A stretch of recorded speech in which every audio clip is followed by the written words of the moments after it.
Assalamualaikum warahmatullahi wabarakatuh. Perkenalkan, nama saya Rahel Prita Windani, NPM 213510724. Di sini saya akan membuat tugas BDD pertemuan kedua, yaitu mempelajari video. Baiklah, saya akan start video. Oke, sebelum kita mulai, kita akan kenalan dulu ya. Jadi nama saya adalah Eko Kurniawan. Saat ini saya kerja sebagai technical architect di salah satu e-commerce terbesar di Indonesia. Saya sendiri sudah kerja lebih dari 12 tahun, dan biasanya di sela-sela kesibukan saya bekerja, saya biasa menyempatkan diri berbagi konten soal programming ya di website Programmer Zaman Now atau di YouTube channel Programmer Zaman Now. Oke, kita akan bahas nanti kita bahas tentang sistem basis data relasional, model data relasional. Kita juga nanti akan belajar tentang normalisasi data, denormalisasi data, dan juga akan bahas tentang aplikasi sistem basis data. Jadi agendanya lumayan banyak ya untuk materi basis data ini. Oke, nggak usah berlama-lama, kita akan langsung masuk ke materi. Data ya. Basis data atau mungkin teman-teman lebih kenal dengan istilah database ya. Jadi ini sebenarnya hal yang sama. Jadi database itu bahasa Indonesianya adalah basis data. Itu bisa diibaratkan seperti lemari arsip sebenarnya ya. Jadi ada lemari arsip.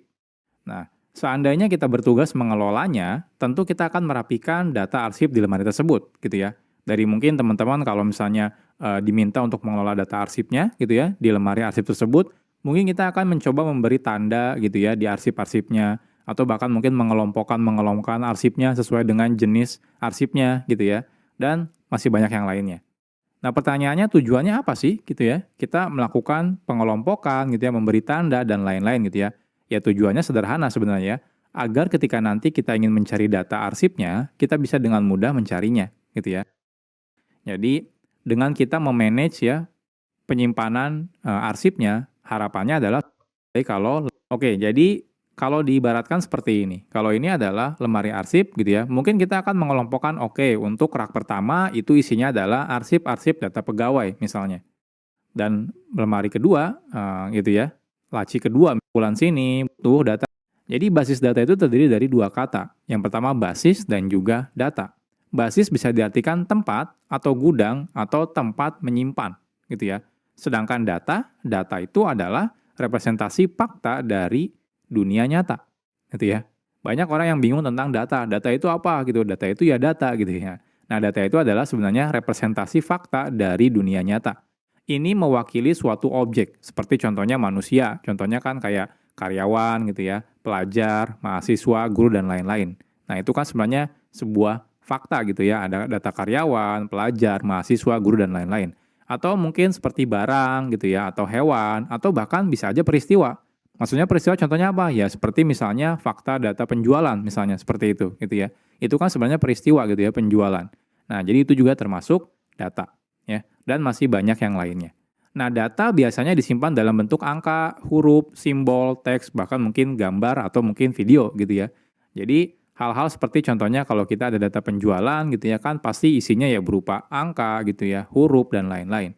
Atau kita mungkin misalnya berupa data galeri gitu ya isinya adalah gambar. Atau misalnya data film gitu ya isinya adalah film. Jadi seperti itu. Nah, basis data biasanya disimpan di dalam media penyimpanan berbasis disk gitu ya.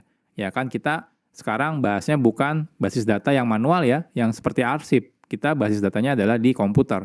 Jadi biasanya basis data itu medianya disimpan di dalam disk. Contohnya mungkin hard disk atau flash disk gitu ya. Atau zaman dulu mungkin ada floppy disk gitu ya. Atau masih bakar di dalam media CD misalnya seperti itu. Kalau sekarang mungkin sudah kebanyakan menggunakan hard disk atau juga flash disk. Nah, tapi ingat, tidak semua yang disimpan di disk gitu ya, atau misalnya di hard disk dan flash disk dan lain-lain, itu bisa dibilang basis data. Kenapa? Karena tujuan utamanya dalam basis data adalah pengaturan, pemilihan, pengelompokan, dan juga pengorganisasian data yang baik. Ya. Jadi kalau misalnya kita ya istilahnya acak-acakan gitu ya menyimpannya, ya itu nggak bisa dibilang basis data gitu ya. Basis data tuh ya mirip kita harus mengaturnya dengan baik gitu ya. Dengan tujuan adalah biar ketika nanti kita butuh datanya itu kita bisa dapat dengan cepat gitu ya.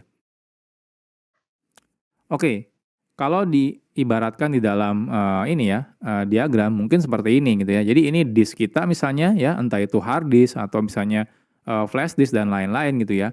Nah, biasanya mungkin kita akan bikin seperti, oh ini adalah folder pegawai, isinya adalah data pegawai, misalnya seperti itu. Oh ini adalah folder pelanggan, nah ini adalah isinya data-data pelanggan misalnya. Dan data-data penjualan, pembelian, dan lain-lain. Jadi biasanya kita organisasikan dengan baik ya, diletakkan dengan baik juga. Oke, selanjutnya kita juga harus tahu tentang operasi basis data. Di dalam disk, basis data itu bisa dibuat atau juga dihapus atau juga diubah gitu ya. Jadi yang namanya basis data itu ya selain kita simpan, ya otomatis kan bisa diubah gitu ya. Bahkan mungkin dihapus dan lain-lain. Nah, biasanya kita akan buat basis data dalam bentuk file ya, berbeda tergantung file-file penjualan dan lain-lain. Nah, di dalam basis data, operasi basis data dikenal dengan operasi istilahnya adalah CRUD ya, CRUD. Ini adalah singkatan dari create, read, update, dan juga delete. Jadi kalau teman-teman mendengar istilah CRUD itu nggak usah bingung ya, ini adalah singkatan sebenarnya dari create, read, update, delete. Oke, create ini untuk membuat data baru. Jadi kalau teman-teman membuat data baru gitu ya di dalam basis data itu kita bilang adalah create. Kalau kita read ya itu artinya ini artinya untuk membaca atau mencari data. Jadi istilahnya read. Untuk update, itu artinya kita mengubah data yang sudah ada di basis data kita. Kalau yang terakhir adalah delete, itu ya sudah jelas ya, ini adalah untuk menghapus data. Oke, sekarang tujuannya apa sih? Kita harus membuat basis data gitu ya. Kenapa nggak kita simpan seadanya aja gitu ya di dalam hard disk kita misalnya? Yang pertama adalah speed. Speed itu maksudnya adalah kecepatan dalam mengambil atau mencari data. Bayangkan kalau kita tidak menyimpan gitu ya data kita secara rapi ya dalam basis data, istilahnya itu kita simpan di mana aja gitu ya kita menyimpannya, maka akan sulit untuk mencarinya. Kita mungkin harus buka satu persatu foldernya dan lain-lain gitu ya, sehingga otomatis mencari data itu akan menjadi hal yang lebih sulit gitu ya. Harapannya adalah dengan kita membuat basis data, ya harapannya adalah cepat gitu ya, nanti akan dalam pengambilan atau pencarian datanya. Nah, selain itu, space ya, atau efisiensi dalam ruang penyimpanan. Kalau kita tata letakkan dengan baik gitu ya, file-file basis data kita, mungkin ketika ada data yang duplikat misalnya, ada data yang sama, misalnya teman-teman menyimpan foto, ternyata oh fotonya sudah ada gitu ya, sudah pernah ada. Ya mungkin kita cukup akan menyimpan satu aja. Bayangkan kalau tidak diorganisir dengan baik, kita tidak bisa tahu ya, mana data yang duplikat atau tidak. Bisa aja ternyata data-datanya sebenarnya banyak yang sama gitu ya. Nah, dengan basis data ini, kita bisa mengefisiensikan ruang penyimpanannya ya, biar lebih hemat. Karena kita bisa tidak menyimpan data duplikat. Nah, selain itu adalah akurasi. Datanya otomatis akurat. Karena kita organisir dengan baik gitu ya, ketika ada penambahan data, pengupdatean data, kita tahu tata letaknya di mana. Jadi harapannya adalah datanya akan selalu akurat ya, data yang terbaru. Nah, selain itu adalah availability atau ketersediaan data.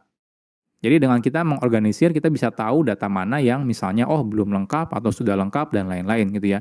Jadi harapannya adalah datanya akan tersedia dengan baik ya, termasuk yang completeness ya, kelengkapan datanya. Jadi kita dengan mudah bisa melihat kelengkapan datanya. Nah, biasanya di dalam basis data itu ada elemen yang namanya security atau keamanan data gitu ya. Jadi ini memastikan data yang kita simpan itu dalam keadaan aman gitu ya. Lalu ada shareability atau kemudahan berbagi data. Jadi dengan basis data kita bakal lebih mudah gitu ya kalau mau berbagi data dengan pihak lain. Karena kita sudah organisir data kita dengan baik. Jadi ini tujuan-tujuan kenapa kita butuh belajar tentang basis data. Oke, sekarang pertanyaannya, contohnya apa sih penerapan basis data? Sebenarnya di semua bagian ketika kita lihat di dunia nyata, itu kebanyakan sudah implementasi basis data. Walaupun mungkin masih ada yang melakukan manual, seperti yang di awal ya, seperti lemari arsip seperti itu. Contohnya misalnya, kalau teman-teman lihat di bank, itu dalam mengelola data nasabah, gitu ya, tabungan, transaksi, dan lain-lain, itu semuanya sudah menggunakan basis data. Ya. Jarang sekarang yang mungkin sudah masih menggunakan manual ya, apalagi bank gitu ya. Bank mungkin sekarang udah hampir semuanya menggunakan basis data elektronik yang pastinya ya. Nah, lalu contohnya rumah sakit ya, dalam mengolah data pasien